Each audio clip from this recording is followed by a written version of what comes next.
বলে রাখি যে আমাদের মাননীয় প্রধানমন্ত্রী শেখ হাসিনার জন্য সুখবর আনুক বা এরা যেটাই বলুক, ঠিক আছে।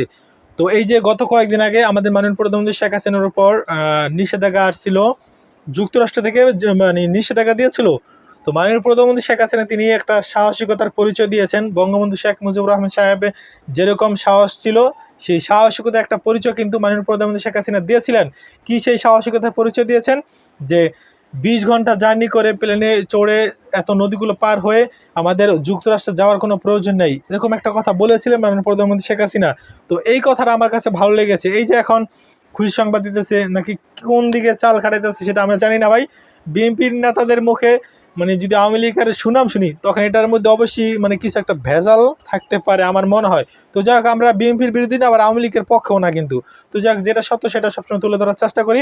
তো একটা কথা হচ্ছে যে মাননীয় প্রধানমন্ত্রী শেখ হাসিনার কাছে আমরা একটা অনুরোধ করে বলবো যে আমরা দেশের নাগরিক, আমরা চাই না যে সে ক্ষমতাচ্যুত হোক, সে ক্ষমতা থেকে নেমে যাক। আমরা চাই সে আরও 1000 বছর ক্ষমতা থাকুক, কিন্তু প্রত্যেকটা দ্রব্যমূল্যের দাম যেন একেবারে নিম্নগামী করে দেওয়া হয়।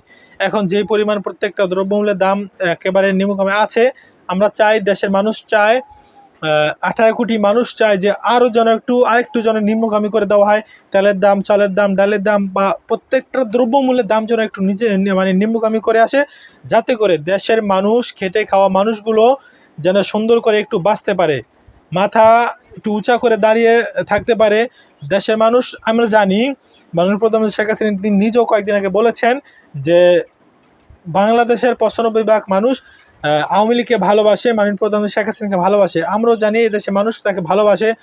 এবং এই যে 2024 সাল নির্বাচন আসতেছে, সেই নির্বাচন আশা করি সুষ্ঠু হবে, কেননা সুষ্ঠু দিলে তিনি ভোট পাবেন বেশি। যেহেতু তিনি ভোট পাবেন, সেইখানে কারচুপি করার কোনো প্রশ্নই আসে না। যদি কারচুপি করা হয়, ভোট যদি মানে বেশিও পায় বা কম পায়, তাহলে কিন্তু বদনাম হয়ে যাবে আওয়ামী লীগের। তো আমরা চাই না যে আওয়ামী লীগের বদনাম হোক। তারা যেভাবে দেশকে এগিয়ে নিয়ে যাচ্ছে আরও এগিয়ে নিয়ে যাবে, আমরা এটাই চাই। তবে আমরা চাই যে 2024 সালটা নির্বাচনটা যেন একটু সুষ্ঠু হয়, এটি আমরা চাই। তো আর কোনো কথা না ভাই, একটা কথা বলে রাখি, আমরা রাজনীতি করি না, রাজনীতি সম্পর্কে আদৌ কোনো ধারণা বা জ্ঞান নেই।